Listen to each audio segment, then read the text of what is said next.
If you hood educated, I'm glad you made it. Allow me to unfold my knowledge, wisdom, and understanding from a hood brother's point of view to all of you, here, there, and everywhere. Now check me out. Larry, explain to them how Trump has freed him from the feds, but what's going on with the state? Okay. Uh, Trump has freed my father from federal custody. But as I told people plenty times before, it's been a dual jurisdiction. So now the state has the opportunity to go get him. And what we're trying to do right now is we're trying to reach out to Governor Pritzker to let him know that my father would be a blessing to this city.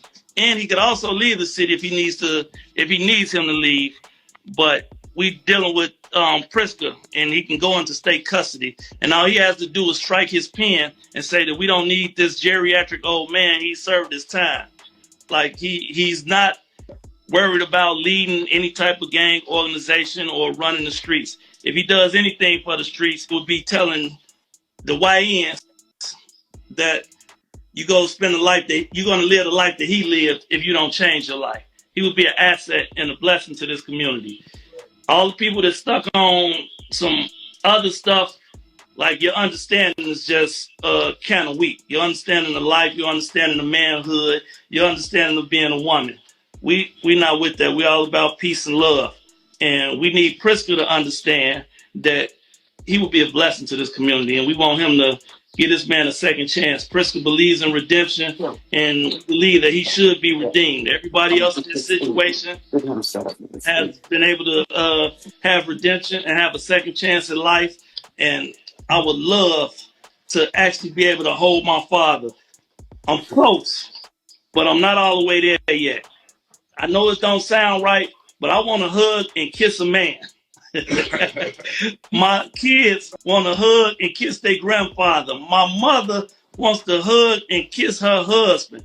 Like, it's a whole family out here. This is a man in a man's life. This has nothing to do with any nonsense. We need for everybody to let Pritzker know that Larry Hoover will be a blessing to this community, an asset, no type of threats. If anything, it may be even more peaceful. I mean, his son has a point. What is a 74-year-old man going to do in a state prison?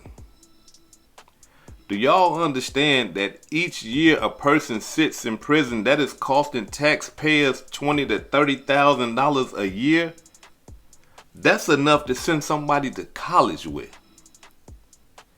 There are people out here right now today that are walking free that don't even make $30,000 a year, but they are surviving out here. But it costs that much to house inmates. Now, this man right here is 74 years old, so he might even gonna cost a little bit more than that. Why? Because once we start to age, our health starts to decline and we need more medical attention and stuff like that. So that's money on top of more money for the taxpayers. But not only that, what is he going to do at 74 years old? Truthfully, no disrespect to growth and development, but what type of leadership that he's going to impose at this day and age? This is 2025. That man been gone ever since 1973. Now, understand something. I'm not taking nothing away from his mental, because Larry Hoover is very sharp, intelligent brother. But it would behooves me that he would get out after doing 9,000 years and start trying to organize something that is in complete chaos. The glory days are over with. Even for the Vice Lord Nation, the glory days of it's over with. The black disciples, the gangster disciples, the blood has been shed too deep. There probably are some some GDs that would probably listen to Larry Hoover. But the mass majority of the GDs running around right now today could care less. And that's no disrespect to, to Larry Hoover. There's no disrespect to him. But just by me just being around and being out, I'm seeing what's going on. These kids don't care. But for those who do care, he might can shed some light on them. But that brother got to be careful. Because if he get out and start engaging even in the ones that honor him, that can go bad. Because by him just interacting with GDs, growth and development, gangster disciple, whichever one that he want to prescribe to, by him even interacting with them, he's putting himself in clear present danger. Because any one of them could be an informant. Any one of them could be working for the government. Any one of them can despise him. And that type of stuff right there can send him right back to the penitentiary. I don't see it. Just like his son said, if you think that he finna get out here and get the dibbling and dabbling, nah, that's not finna happen. I'm sorry to tell y'all, that right there is not finna happen. This man is 74 years old. If the state decides to, throw out his convictions or commute his sentence, then I can see this man right here just living his life. Doing some type of programs and stuff like that. He done tried that already. He done tried the voting thing. Nope, they said, nah, that's a gang thing. He done tried to save the children. Nah, no, we don't believe you, Mr. Larry Hoover. That's a gangbang thing you trying to do. You trying to pull the wool over our eyes. You trying to trick the government. I can't see him doing nothing but living and loving his family until God call him home. Period. That's it. And that's all he should do. Because it makes no sense to try to get out after doing all that time and to try to interact with what's going on right now today. That's not finna happen. His son is not finna allow him to do that. Listen, anybody that got anything, any type of leadership, any type of rank, they calling shots, Larry Hoover gonna be like, nah, I'm cool, bro. Nah, look, man, you my brother. I love you. You know what I'm saying? But I can't talk to you on the phone. You can't come by the house no more.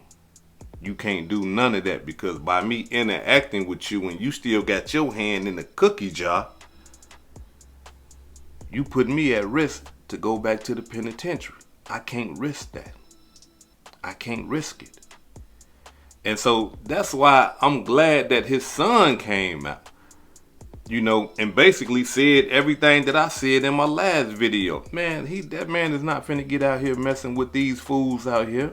And no disrespect to, to the guys that are still representing growth and development, gangster disciple. No disrespect to y'all and none of that. But come on, we got to be real here.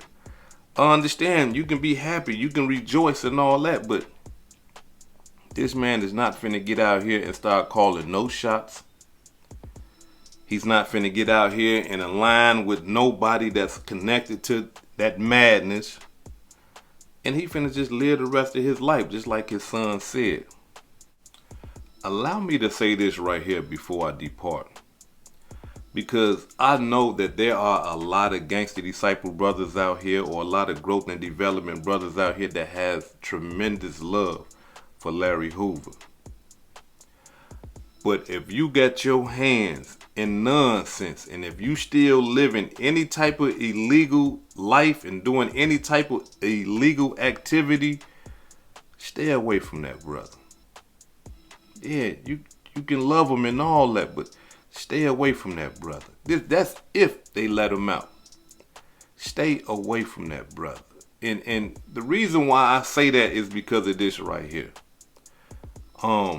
When the brothers started to understand that, that I was going on the righteous path, and I wasn't being a part of the Vice Lord gang anymore, I was being more of what the organization was meant for back in the day, uplifting your community, looking after your community, not harming your brothers and stuff like that, loving your brothers, teaching the youngsters and stuff like that, because that's what Vice Lord was originally for the community, not against the community. When brothers started to see me go towards that direction, a lot of brothers didn't understand it because they are so used to gang banging. They are so used to being a criminal organization.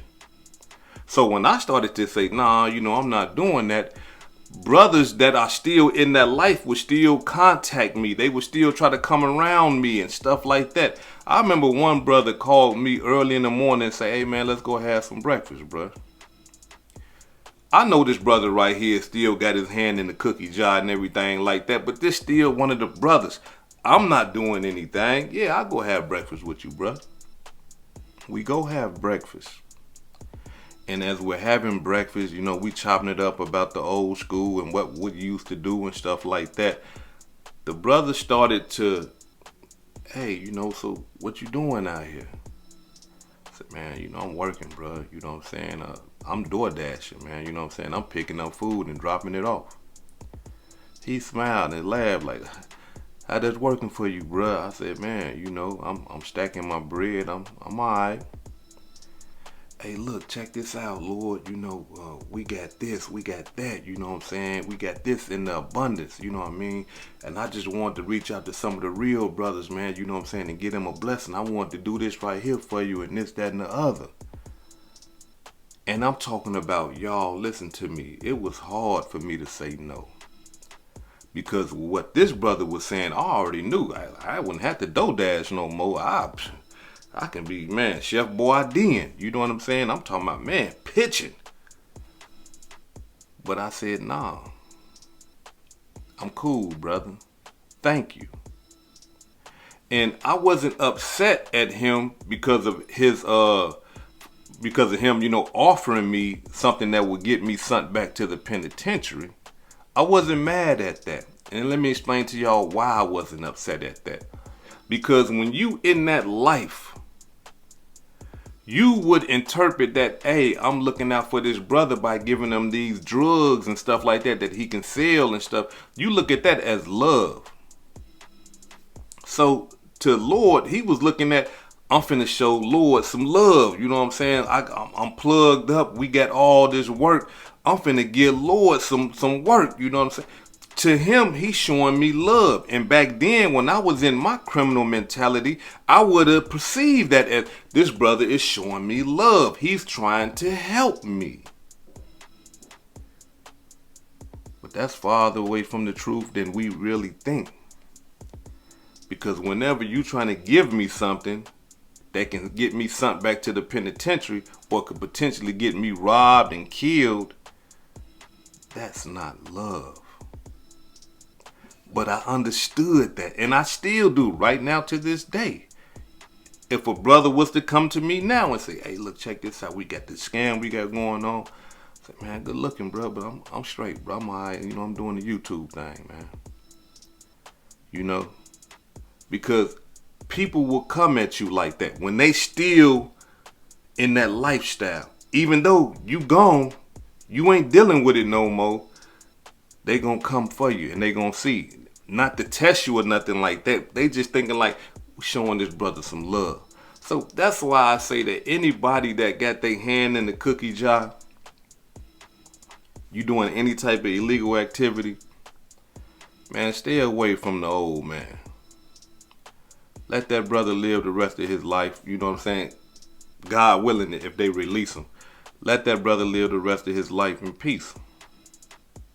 I know he ain't no fool, but at the same time, you got them brothers that will come around you and they will try it thinking that they showing you love. Not knowing that everything that they doing is detrimental to your health.